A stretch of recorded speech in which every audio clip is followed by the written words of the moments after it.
ईद के दिन सुबह मिठाई बनाने के लिए माँ फातिमा रजी अल्लाह अन्हा बहुत ही मसरूफ थीं। आटा गूंदने और दीगर तैयारियों में लगी हुई थी क्योंकि सुबह ही सारे काम पूरे करने थे। दूसरी तरफ 8 से 10 साल के मासूम से 2 भाई अपना खेल छोड़कर माँ के पास आ गए। उनके मासूम लहजे में एक सवाल था, अम्मा तुम्हें याद नहीं आज ईद है, जरा बाहर आकर देखो तो सही। मोहल्ले के लड़के लड़कियां नए नए कपड़े पहनकर कितना खुश हो रहे हैं और हम दोनों ने तो अभी तक नए कपड़े भी नहीं पहने। क्या इसका मतलब ये है कि हम आज ईद नहीं मनाएंगे? थोड़ी देर बाद वे फिर कहने लगे, अम्मा जल्दी से हमारे नए कपड़े पहना दो, हम भी उनके साथ खेलते खेलते ईदगाह जाना चाहते हैं। जब अब्बू आएंगे तो उन्हें हमारे साथ भेज देना, हम उनके साथ वापस लौट आएंगे। माँ ने बच्चों के सिर पर मोहब्बत भरा हाथ फेरा, उनके माथे को चूमा और बोली, अभी ईदगाह जाने में काफी वक्त है बेटा, तुम लोग बाहर जाकर थोड़ा घूम फिर लो, फिर मैं तुम्हें नए कपड़े पहना दूंगी। हो सकता है तब तक तुम्हारे अब्बू भी आ जाएं, शायद वह तुम्हारे लिए नए कपड़े लेकर आए, तब मैं तुम्हें नए कपड़े पहना दूंगी और तुम अपने अब्बू के साथ ईदगाह चले जाना। अब जाओ बेटा, बाहर जाकर थोड़ा खेलो, इस बीच मैं अपने काम निपटा लूं। दोनों भाई बोले, जी अम्मा। छोटा भाई अचानक सवाल करने लगा, अम्मा क्या अब्बू हमारे लिए नए कपड़े लेने गए हैं? माँ ने दोनों बच्चों को अपने गले से लगा लिया,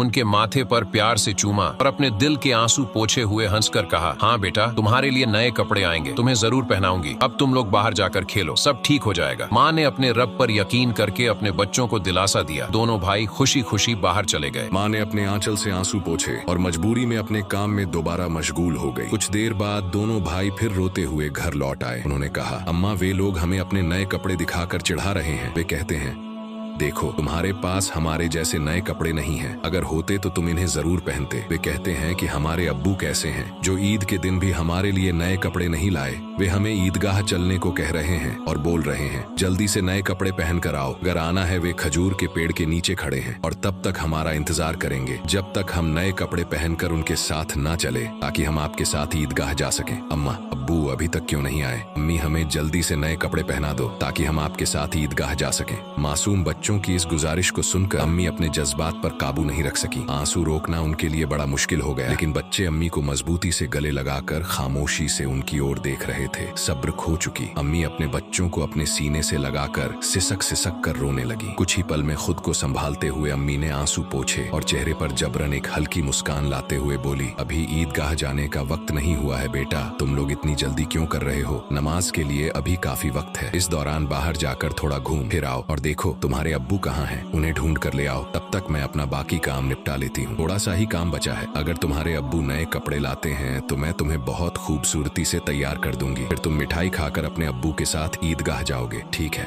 दोनों भाइयों ने कहा, जी अम्मी। अम्मी ने अपने दिल को मजबूत करते हुए बच्चों को तसल्ली दी, लेकिन जैसे ही उन्होंने बच्चों के मासूम चेहरों की तरफ देखा, उनकी आंखों में आंसुओं का सैलाब उमड़ पड़ा। बच्चों को अपनी हालत का अंदाजा ना हो, इस डर से अम्मी एक कमरे से दूसरे कमरे में जाती रही। इधर दोनों मासूम भाई परेशान होकर अम्मी कहते हुए अम्मी के पास आए। उन्होंने कहा, अम्मी हम अब्बू को ढूंढने जा रहे हैं। अम्मी ने रंधे गले से कहा। उनकी आवाज में छुपा दर्द बच्चे समझ नहीं सके। बड़े भाई ने अफसोस जताते हुए कहा, अब्बू कहाँ होंगे? छोटे भाई ने बड़े भाई से पूछा, अब्बू कहाँ गए? बड़े भाई ने जवाब दिया, पता नहीं, चलो इधर उधर ढूंढते हैं। छोटे भाई के कंधे पर हाथ रखते हुए दोनों भाई अब्बू की तलाश में निकल पड़े। इधर अम्मी अपने दिल का दर्द कम करने का कोई रास्ता नहीं पा रही थी। उनकी बेचैनी और बढ़ गई। वह सोचने लगी, मैं अपने मासूम बच्चों को कैसे बताऊं कि आज उन्हें नए कपड़े पहनाने की सामर्थ्य हमारे पास नहीं है, फिर भी उन्हें कैसे तसल्ली दूं? और आज तो ईद का दिन है, वे मेरी बात क्यों मानेंगे? या अल्लाह, तुम्हारे अलावा कोई सहारा नहीं। ईद के लिए जो मिठाई बनाई है वह भी कई दिनों तक थोड़ा थोड़ा गेहूं बचाकर तैयार की है, लेकिन नए कपड़े कहां से लाऊं? उसी से हलवा और रोटी बनाई है। या अल्लाह, क्यों डाल दिया इस अम्मी के सिर पर? तुम तो सबकी हालत जानते हो, मैं इन मासूम बच्चों को कैसे समझाऊं? या अल्लाह, तुम रहम दिल और सर्वशक्तिमान हो, झूठ बोलना गुनाह है। यह जानते हुए भी मैं अपने बच्चों को झूठे दिलासे और उम्मीद देकर बहला रही हूँ, लेकिन अब मैं क्या करूँ यह तो बता दो। हे अल्लाह, तुम मुझे रास्ता दिखाओ, तुम मेरे गरीब पति की हालत जानते हो, तुम गरीबों के हालात से वाकिफ हो। हे रहमान। यह कहते कहते माँ रसोई में चली गई, जोर जोर से चक्की चलाने लगी। चक्की के घुर घुर की आवाज के साथ उनके दिल का दर्द भी बाहर आने लगा। आंसू पहुंचते हुए भले ही मिठाई बनाने का काम तेजी से चल रहा था, लेकिन जैसे ही यह काम पूरा होने को आया, एक और मुश्किल सामने खड़ी हो गई। तभी अम्मा अम्मा कहते हुए 2 मासूम बच्चे माँ के पास आकर खड़े हो गए। माँ ने कहा, बोलो बेटा क्या बात है? माँ ने अपनी इच्छाओं और आराम को हमेशा पति की गरीबी को देखकर दबा कर रखा था।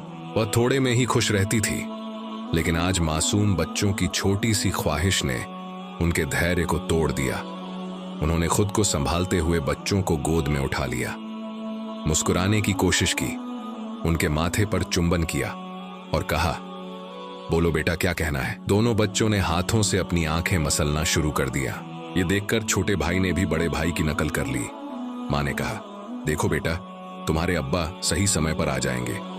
मैं देखो यहाँ तुम्हारे लिए मिठाई बना रही हूँ। तुम मिठाई खाकर ईदगाह जाना। थोड़ा सब्र करो, बस थोड़ी ही देर। और उन्होंने बच्चों को सीने से लगा लिया।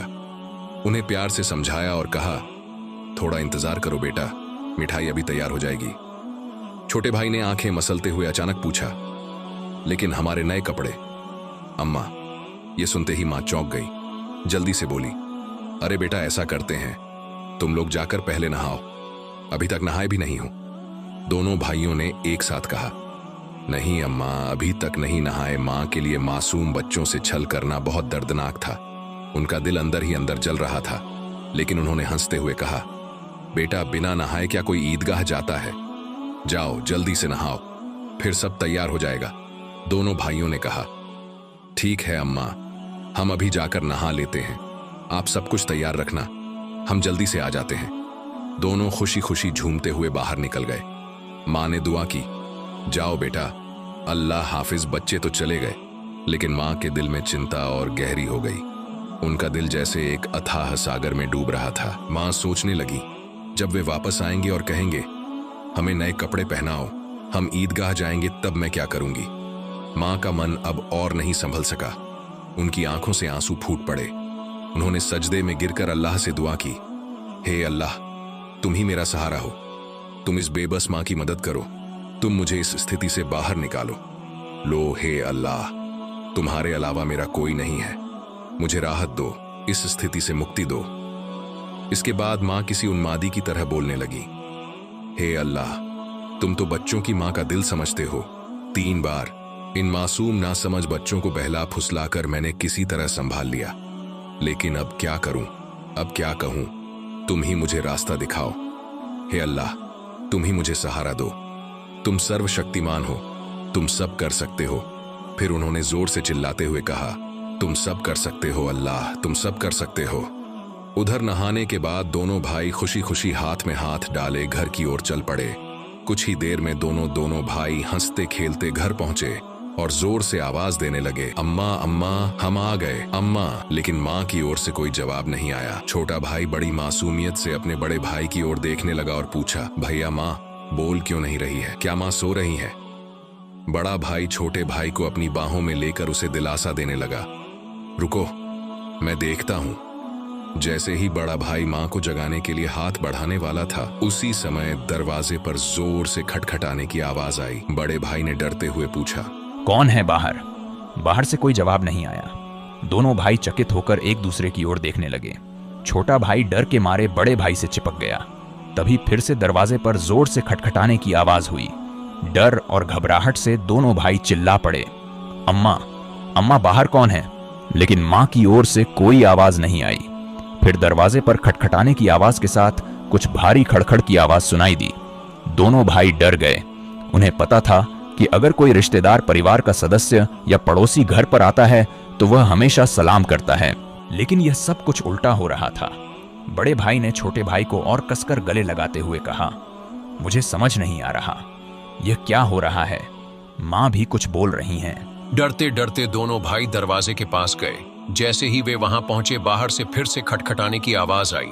दोनों भाई थोड़ा पीछे हटे और जोर से चिल्लाकर पूछा, कौन है दरवाजे पर? बाहर से आवाज आई, मैं दर्जी हूं, दरवाजा खोलो। दोनों भाई हैरान रह गए।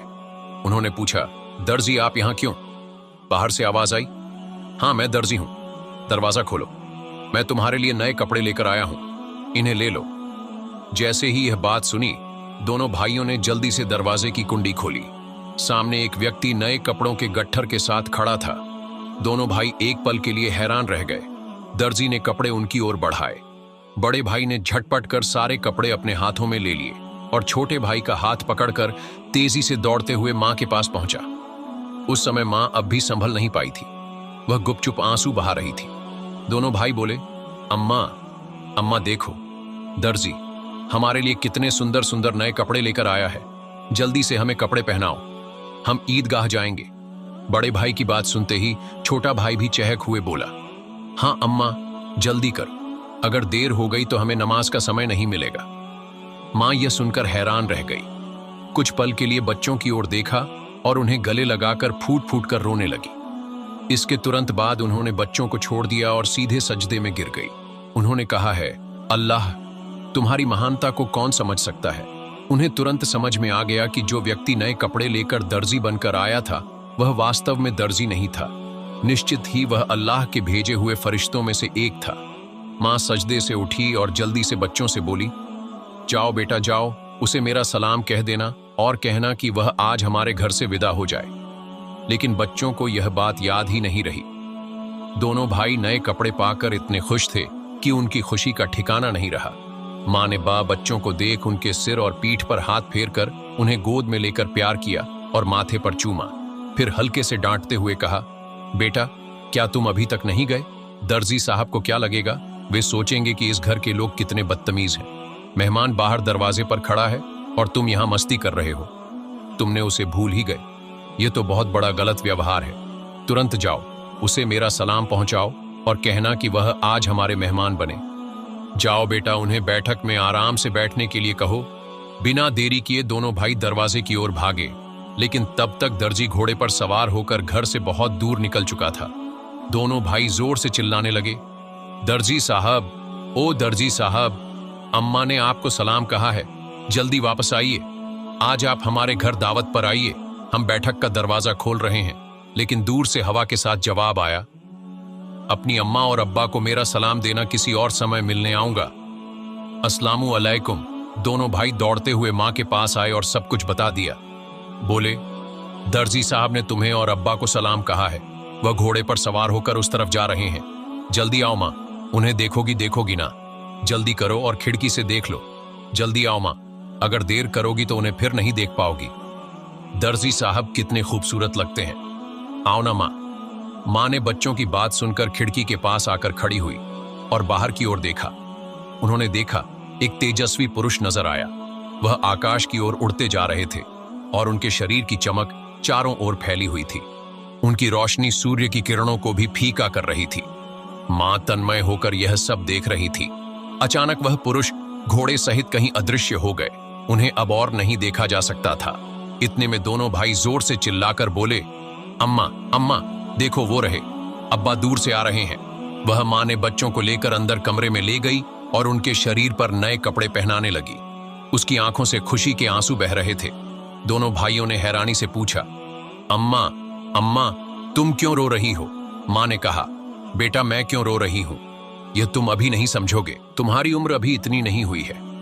लेकिन आज से यह बात याद रखना, एक पल के लिए भी अल्लाह ताला को भूलना मत। अल्लाह को हमेशा याद रखना।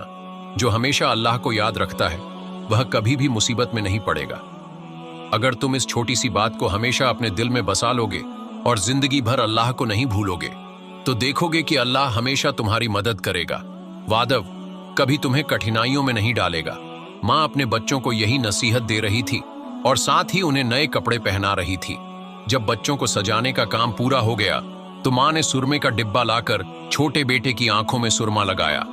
बड़े बेटे की आंखों में सुरमा लगाते ही दरवाजे के बाहर से आवाज आई, अस्सलाम अलैकुम या फातिमा जहरा। अंदर से हजरत फातिमा रजी अल्लाह ताला अन्हा ने जवाब दिया, वालेकुम अस्सलाम या अली करीमुल्लाह। छोटा बेटा दौड़कर बाहर गया और चिल्लाने लगा, अब्बा आ गए, अब्बा आ गए। बड़ा बेटा बाहर जाने ही वाला था लेकिन माँ ने उसे रोक लिया क्योंकि उसकी आंखों में सुरमा लगाना बाकी था। माँ थोड़ी गुस्से में बोली, बैठो बैठो, पहले सुरमा लग जाने दो। इस बीच छोटा भाई अपने अब्बा का हाथ पकड़कर अंदर ले आया। तब तक बड़े भाई की आंखों में सुरमा लगाया जा चुका था।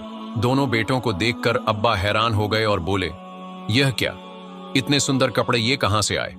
फिर दोनों भाइयों ने अपनी माँ और अब्बा को गले लगाकर खुशी जताई। हजरत फातिमा रजी अल्लाह ताला अन्हा ने बच्चों की आवाज शांत कराते हुए हजरत अली रजी अल्लाह ताला अनहु को सारी घटना सुनाई। हजरत अली रजी अल्लाह ताला अनहु यह बात सुनी सजदे में गिर गए और बोले, हे अल्लाह, तुम्हारे लिए कुछ भी असंभव नहीं है। तुम महान हो, असीम हो, तुम दयालु और सर्वशक्तिमान हो। सजदे से उठकर उन्होंने हजरत फातिमा रजी अल्लाह ताला अन्हा से कहा, जो दर्जी बनकर बच्चों के लिए कपड़े लाए, क्या तुम उन्हें पहचानती हो? क्या तुमने जान लिया कि वह कौन थे? हजरत फातिमा रजी अल्लाह ताला अन्हा ने कहा, नहीं, लेकिन इतना निश्चित है कि वह अल्लाह के कोई भेजे हुए फरिश्ते थे, इसमें कोई शक नहीं। हालांकि यह मेरी अपनी धारणा है। हजरत अली रजी अल्लाह ताला उन्होंने कहा, हाँ, तुमने सही कहा, यह अल्लाह की महिमा है। वह हजरत जिब्राइल अलैहि सलाम थे। हजरत फातिमा रजी अल्लाह ताला अन्हा की जुबान से अचानक जोर से निकला, अल्लाह हु अकबर। यह कहते हुए वह भी सजदे में गिर गई। उन्हें देखकर हजरत हसन और हजरत हुसैन रजी अल्लाह ताला अन्हुमा उनका हुबहू अनुसरण करते हुए सजदे में गिर गए। प्रिय दर्शकों, आशा है कि आपको यह वीडियो पसंद आया होगा।